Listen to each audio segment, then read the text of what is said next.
So yeah, quick update. Sorry the fan's on, but I just wanted to say this real quick. My original video had actual footage of a few Godzilla fights, some from the new movie, which I procured from somewhere, and others from like the original Heisei, well not the original era, but the Heisei era, and that got demonetized by 3 companies very quickly. 2 wanted to monetize said video to make money off of my work, and luckily, here comes Japan, Toho from Japan saying, get this, no, block it. And luckily it got blocked. But anyway, please enjoy this video. Sadly, there is no epic fight scenes in it, so you're just going to have to listen to my voice in the still. Enjoy. Hello YouTube, Dark Lord Diablos here, and I just got back from watching Godzilla King of the Monsters. And for an reimagining of a series which was consistent of men in rubber suits fighting each other, which then was an interpretation of the disaster that happened in Hiroshima back in the Second Great War, or World War II for those who live in America. It's really fucking good. Extremely. I'm sorry, I can't even make a fucking sarcastic comment about it, because the movie is actually good. You know, America with Japanese property, taking Japanese properties and turning it into something else, you normally have either A, Power Rangers, or B, that disgrace we call Godzilla back in 1998. We got above and beyond it. Back in 2014, when America had the chance to remake Godzilla, they did it kinda correct. The movie had its flaws, and I will be the first one to admit, I didn't even know where the fucking plot was going half the time. But when it finally showed the monster fight, when it finally did, and then this is a main criticism about that movie, oh my god, the fight was impressive. Godzilla versus the Mutos was fucking impressive. The movie still had majority of its flaws, with its human characters. It seems like nothing all these days, these live action films want to push everything in the human territory, aka Transformers, the 2014 Godzilla, just to name off a few movies. That is a problem and it needs to stop.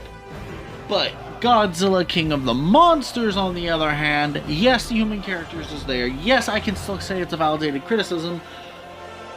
But we wanted monster fights and we got fucking monster fights. Most of the movie had more monster fights in it than the 2014 movie did, and it was fucking impressive. Or should I say, not only monster fights, just monsters destroying everything. The plot of the movie is such. This takes place right after, like 5 years after the events of 2014 when Godzilla attacked San Francisco. The scientist is developing a device called Orca to basically try to calm the Titans, or what they classify as Titans, who they believe is the beings that our ancestors worshipped as gods. Terrorist organization group comes in, kills all the people, steals the device and doctor controlling device in Mothra's lair. Big oopsie. Well, the movie, I'm not even going to explain that much about the plot, because basically I don't really care for the human characters that much, but the plot makes sense. We find out that the doctor was betraying the main organization monarch so she can awaken the monsters one by one.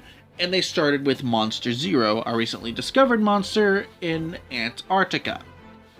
And if you know anything about Godzilla, you know Monster Zero is the alias of one monster I don't think you want to fucking wake up. King Ghidorah.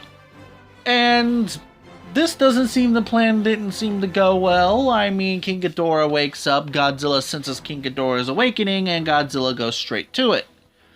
They fight. Godzilla loses the first round, doesn't die, but loses the first round, Ghidorah runs off. You know, like he usually does. Well, when they wake up Rodan, Ghidorah goes right to Rodan. I'm skipping a lot because there was this thing where they lost Monster Zero in a tropical storm, and then they realized when the tropical storm made a U-turn that the tropical storm was Ghidorah, which I'm like, dumbasses. Well, when Rodan woke up, Ghidorah went straight to there and fought Rodan. Rodan lost, wasn't killed, but then Godzilla shows up. And then, as normal, because the government is stupid, and I mean all government, but this place, the American government, is stupid, they use a new weapon called the Oxygen Destroyer. They already launched it before they told the people to get out of there. Godzilla was there actually beating the crap out of Ghidorah, and this movie could have ended right fucking there. Ghidorah's threat would have been put down, the Oxygen Destroyer launches, and permanently kills Godzilla. It only knocks him out and weakens him a bit. It had no effect on Ghidorah. Ghidorah lands on top of the mountain where Rodan goes, regenerates his head, and sends off a signal to awaken all the other Titans, putting them under his control. What went wrong here? Well, beknownst to the main villains, the research on Ghidorah was scarce, but they finally got the research on Ghidorah from Monarch. Monarch's researcher discovers that the legends state that Ghidorah came from a star, which is fucking awesome. They went and kept the Showa Ghidorah's original backstory, making Ghidorah an alien. If someone goes, oh my god, this has aliens in it, aliens were a major factor in the whole Godzilla franchise, especially during the Showa series. I don't remember if it really was in the Heisei series, except with Space Godzilla. But yeah, it's a whole other thing to discuss another time. So, yeah. So the terrorists plan to basically have the Titans reform the Earth to save the Earth from the humans. Kind of backfires at this point. And again, this is one of the problems I have with the movie. Pretty much the human plot drops head and falls flat here.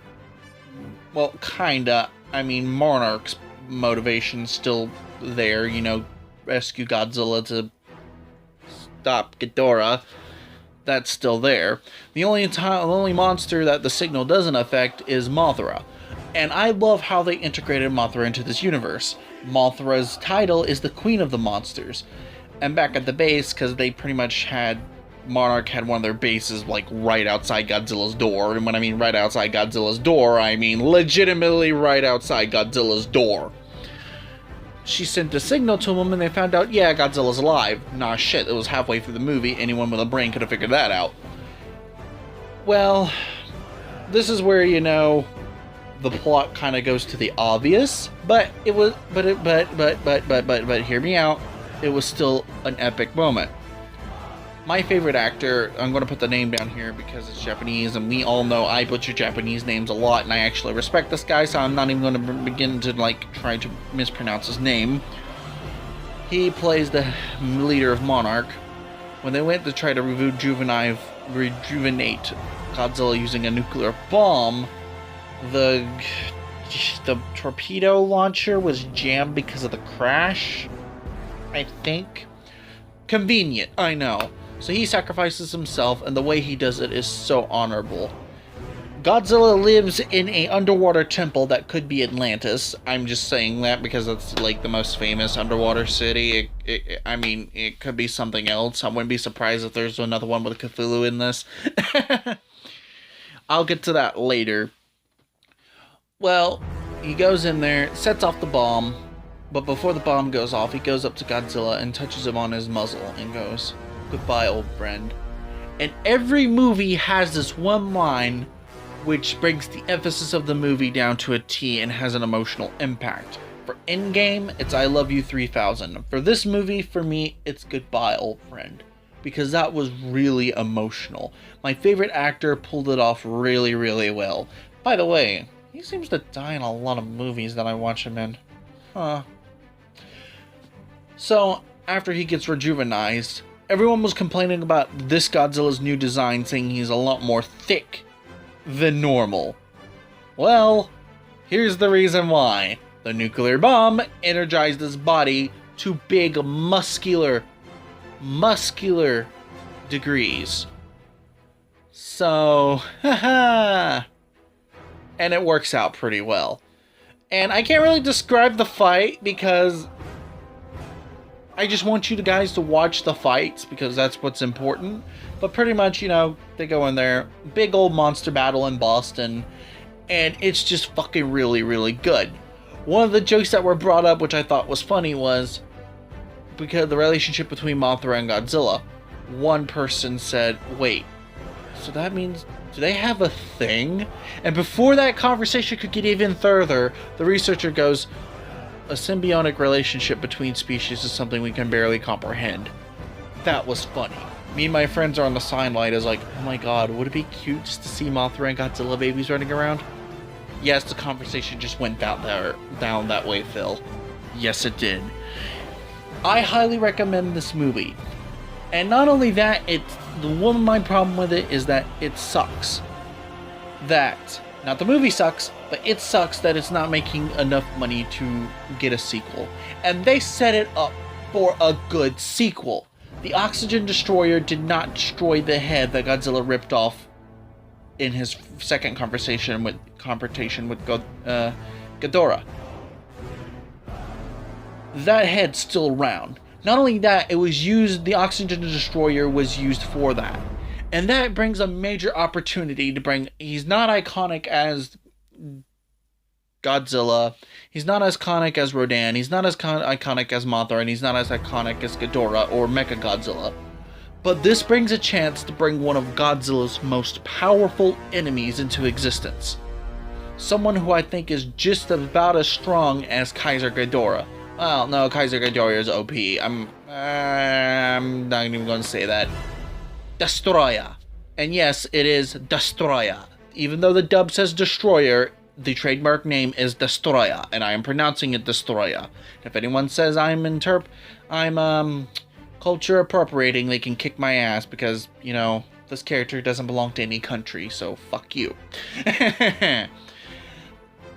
And if they bring Destroyer, I will be ecstatic, because that fight will be awesome. Now, to be fair, Destroyer has more of a feel to it of the death of Godzilla and representation to it than normal. That can still have this feel. That entire area is uninhabitable because of the Oxygen Destroyer now. Now, one of my major problems with the enemy faction, the eco-terrorists. What the fuck is their idea? What is going through the head? I understand the whole humans are bad and they're destroying the earth and all bull crap. But they got what they wanted in the end. The Titans are free. They destroyed thousands of human beings. Don't tell me they didn't, because all the Titans waking up was like that. They didn't have time to evacuate anyone from those areas. Not in enough amount of time. So I'm pretty sure they pretty much depleted, like, put a huge dent in the human population. So they got what they wanted. Unless they wanted a whole entire mass extinction. That didn't seem the case because they want to do this for humanity's survival as well. So why are they getting Ghidorah's head? I know they're starting to set up for a second movie. And what will be interesting is this for a plot twist. In the old Showa era of Godzilla, aliens always wanted to colonize Earth. So what would be an amazing twist is that the leader of this group and some certain members of this group are like the Zelians or an alien species from another planet. And that his mission was to resurrect Ghidorah, and he didn't know how. Even though he was kind of surprised at what Ghidorah was doing. But that would be an interesting plot twist. And that would make for an excellent sequel. Now, of course, there's a movie teased in the end credits where they had this raps on about Godzilla, which showed Godzilla versus King Kong. And how that normally would go is either King Kong's going to win, which I don't know. Godzilla has an advantage. This Godzilla has an advantage.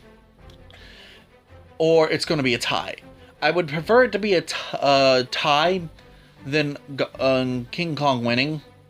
Even though King Kong winning is the original ending, and I say original ending, I'll probably get to the whole controversy behind that later. Basically, back when Godzilla vs. King Kong was around, there was this newspaper article that said in Japan, Godzilla won. But that's not the case, because unlike All American Properties, aka the 1998 disgrace of a Godzilla movie, they actually liked King Kong back then, and they got the property from America, made their own set of movies. Well, I think like 3. And they're the ones who made it, and they always made it to where King Kong won. Until the novelization where it was changed up to say it was a tie. So that was kind of hinted at. That would be cool, though I really wouldn't watch it because I'm not really much of a fan of King Kong. I don't really know why. I just don't like it. I don't. But for my next theory inquiry, King Kong might be the reason why...